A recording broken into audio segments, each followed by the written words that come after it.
malo lava le on sai fo fonga mua fa talo fa po tapo inga le tunu le nei tula o le holi tala mo la no tapo mai mo tele tumua se vesi inga le parlamento o Samoa sai one ai ina kiki fa fo minista tolua tu le ele kuki le for ino le tunu o se tunu kerisiano talonga solo ia le talonga le moana pasifika i tonga o no le tolo ia o le fa tuino moli fa fo mai fa la utelino nei tala yep o fevese inga fela po inga di tonu le parlamento sa mo ile so o se uai fono tanga pito sili le ona vela ve vesti le tala angol parlamento le tunu le sai one ai ina tituli fafo ia minister to luo le parlamento o lo fitiva ai maleti no uaine soialo a beta sa muliane to au mai de tonu le taimo le paro taino le lafa fatu o le fatu toino le palimia ala le kapeneta sa fatu ai le patiele fast a o fa wau le velo fela fo inga le var fo talai o le monta ya papali ili o maspau ma olo na fata tia e olo se lafo mo fo talai ma le stui fo talai ya au muli pola alo tafua e se te pese ili taimi vave ona ole fete na io ana la fa io fai ma la to finga tu do tasi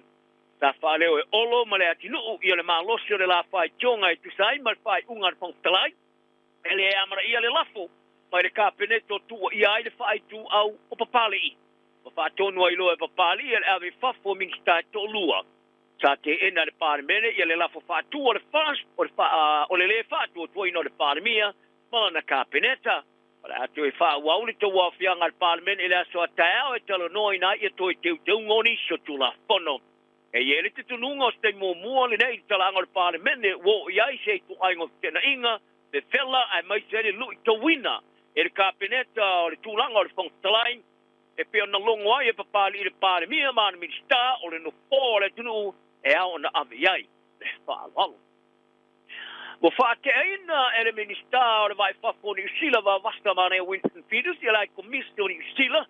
i Peritania lilo mai ava fiel cop te luaiso na manatu fali e winga i le president o America Donald Trump e ele man angore le tio Samoa o se fa matalanga ele tala fe ngai sa lafo e Bill Koff i se sauninga sa Hawaii e anga ile ia Trump e o normal ona loina o lo puina i se ata video o fola ina le malo fo anga tu ilalo i le man tu e fa e sia ki o kanesol manava por bowel cancer screening e o no amo se tongi mo tanga tani sila uma o le fo anga e fa tino ina ili to e fa au ia tu vai nga tu pe talo nei ta fatati ese mo le tu mai ai ilalo le mat tu mo te maori ma le pasifika e fai e shaki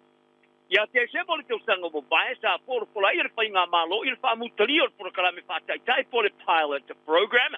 ta fatanga ai te maori ma le pasifika uno sa fia shaki o kane sol manava am te mai il ma tu e li mo tu sanga fa aliere mi sta so fo malo loina Simeon Brown o le matua me fai ona fai shaki o kane sol manava e un nome sto tongi o le ato lopo i lalo mai le ono sfuru le limu sumal ma to sanga e am tamai ia o ke topa i le tau tosu ma le ono miliona ta la e wha anuai i le isi whātau sanga. Ma ia ta wai o le tu ma i lalo le mātua e ma whai e ona whai ane istiaki o le kānesa o le manawa mai le ono sfuru fitu limu sumal ma to sanga. O le ava ai ai le afe se lau luas ma le lua afe o tangata kiwi o na whai a fua siaki le tau sang momoa ma whaasau i nairi whai tau se lau soi pua i le isi fai tau se fulu mas fulu tau sanga. O le forfolanga i le aso i nei swinga o tilo ai, i le vau i ai o le fitsa lau fitsa maltasi o le whaapoponga i la tue afi ai le kānesa, ma le whaapoponga i lima sa lau ono sumale ono soi fua e whano mai ai le kānesa, o le manaba i le isi lua sumalini ma tau sanga. O fautuanga mai i matanga aloenga o le soi fua maraloina, o lo manina na whailo ai, o le tu i lalo le matua e whai ai siaki au noa matongi, i le lima suman valu te sanga mo tangata mātua ni sila mo tangata umai ni sila o le a whaasau i nai fo i le te lea tō soi fua na i lo le whaatinonga sa whaia le whai ngā mālo mo moatu i le tūle i lalo le mātua le lima suman te sanga mo tangata Māori ma le Pasifika lava i la tō o tapa aina le mālo e i la tō tō mai whapito soi fua mālo i nei pui pui o tangata mai a whianga whai umi ono le COVID po le long COVID e be ona la tō whalia i tu wow o mai alava na fia le 4 miliono tanga de New Zealand o se fa mtalanga fo ora no fanga so ingo so fo malo loina mo tanga le kele sa fa matuina le tau nei o tau ai e te tau le malo o nā tīnae mato e teu fuafuanga whātātia mo le COVID whai umi o le li professor mo suenga i soi fua malo roina o tangata lau tele i le University of Massey Professor John Potter o i whalia o le lama tio le COVID whai umi i le mai ai o le tū maua pianga mai le virus o le Omicron e tū mau pēr le tūsa ma le sefu pastene ma tangata e awhi ai e whaona mawhai o na whiolola mo atua ini tūlanga matautia o na awhi ai kino. Tā whaaria fo i le tūsinga o le COVID whai umi e mawhai whaona li mataita ina i se tūlanga tele. O le whātūpula ia o le lamatianga o ni maliu e whaposei. Ma le ngua na awhi ai o musereola o tino ma tō tonga e li mataita ina ini ngase murimuriante. Whaaria le professor o nisi o whaamase mo tā wai le whaano o atula vai le whaasela miliona o tangata i le rorangi atoa. Nusa le ma le 5% o le whaitau a whai i le te lope e awhi ai i le COVID whai umi pole long COVID. Whaaria le tamaitai professor o lango professor Amanda Kialsvig mai le University o Tako. O tamaiti New Zealand sa mauaru ngātu le tūlanga a pia le COVID. Ai o resi ali professor mai le University o Tako Professor Michael Baker o e wharia ele o lava le lei o le tiliatu ale malo i le COVID whai umi. O la niming tamo tangata Pasifika New Zealand, Dr. Shane Recchi, o e te ena whai tionga mai a ila tō wha maa popoina le wha alinga o wha kiafianga wha volunteer. Ngā onga maurulunga i o kilani ale Polyfest e wha pēr, ele o lava se sao le malo le wha tupenga o le wha mwe mai. O le Polyfest ua, vi ina o se wha aringa pino tele atu lea wha volunteer onga maurulunga i le rangi, le wha mana tuina le ima sutusanga le master pou. O le lima afe tā la wha o popo ma le malo sa pulo misiari mo le wha alinga o le tusanga nei. O whaaria i la tō wha mamapoina le wha moe ele o lava i le tūlanga e aona ia i la tō wha moenga o le wha penga. E sa longo e restil por Calamity Pacific Waves o le se leni wa ova o le lava. O ia tā ua e na te mana malama o whaaringa wha penei e masa nia i lava o na mana nao ia te le atu wha atu penga. Mai le motu le atu kuki o e kāle sia re tonu le motu o la tō tū leia le tunu e foro poleina o se atunu kerisiano. I le mai ai ona mawina se whani tatalo musalemi po le mosque i Rarotonga. Sa wharongo longo i le komiti whiriwhiria whapitoa le whalabro tonga o tāpo inga po le Religious Organisation Special Selected Committee i talo sanga e winga i Rarotonga ma le fuafuanga e aste sia motu i toa. Tauru ai whato aia le kāresia kerisiano at kuki i a le atu leinga e peona talo sanga ina le toi te wino le whaavae e amana i a ele at kuki o se atunu kerisiano. I le puipuinga, ma le whaalaulo ino le te tununga whakerisiano, o se whaavai mo tū la whono ma pūlenga o le tunu. E te li tonu e whailau tusi le tū mau o le vanga kerisiano, o le kuki a William Ramheen, o le tunu, e le tau na wholofleina o le tunu kerisiano. Ai o le tai o le tua ngai a Tina Brownie, o i whalia, o le taro sanga wo whetee na iai ma le vanga tia e ono sumat pār whaapai. Le whatanga i le sa olo tonga o tā poinga. Tai whadia foi, o i o saloia, ma le teminei o se whainga i le tusa ma le whaavai. O le tusanga taluai sa mauai se mosque i Rarotonga, o whaari ai le te whono le komiti ia tingita erikana, o le pongai le nā, o le whato ai o le tāo sanga. I tālonga o le tala le toi avese o le tālonga i le vāre mona Pasifika ma le Chiefs, o le tāmara sanga le supalaka pi Pasifika ma nuku olo whaitonga, sa tu e whiai e le o talia le leia le au tāpuai i le motu. Tā whaamaunia li tamaitai ofisa silo le mona Pasifika Debbie Sorensen i le māsonei, o whaia le whaiunga e avese mai le tālonga matonga taruai ni lui tau ngā luenga whaatino. Mai e whaaria, e langona le ngā lofa i tangata le Pasifika wa o le mele nā sa lātou mana na oai e pitai. O le ale mwhena whātau nuina le tālonga le motu, ono ni mafuanga e le o iairo lātou malon. Ai wa mai alama no tiro e whaia leo le tālonga i tonga i le lua whemale rufuruono.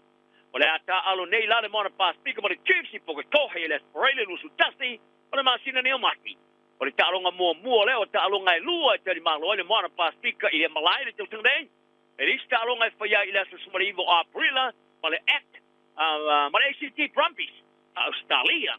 O le ofisa silo le kapia tonga ai sea aho le lei tai palia. O le whanau noanga o no wale whaia le tālonga i tonga. Mai e tāu ai o le tōro i o le whātui no mori i malai. O le popolenga o ne whaono api ai le tālonga sa pōpue whaia i le ono i le whiawhi o le mawhai ai o na whātau wina. O langa no ina fa ya o ngara o ka pia le Queensland Red ya list kiss ia so se tamata alo e mana o te alo ni te alonga ma le Crusaders a to te liu yo la tu ainga mo le vava ai o la tu ainga ma me to tino a fa ma te uina le fa ia le tara fa tai se stai Australia o le fa le Terapika Alfred o lo ia le fa mo e tau nu o se fa tulanga ina lua por category lua i le vava o le so froile la te no fuanga o ka pia le Red ki Brisbane ma a wina tuai de mamafo timunga molonga e lama ti ai soi fu tangata o mai rava no tau nu ele Red ki kalai stete mo ta longa ma Crusaders ka mo sanga super kapi Pacifica ai o faalia kes o a faia na au me uma la tu me faia se sto ne ai ia na ta alo e to e fia taliu yo la tu ai nga pe tala fenga ai o fai nga malanga vale le termine pe no ia ta wai o tau fai tu muma e pe o faalia kes o le afa o mai alavo na bao ia ista ameristanga o talo Australia ele ta ameristanga Australian Football League o toi tolo po ia talo ngai lua mo ele tu stop style Australia e fai un vasto ta ameristanga liga le NRL o fai e fai un fa se ese talo ngai Brisbane e fai Sydney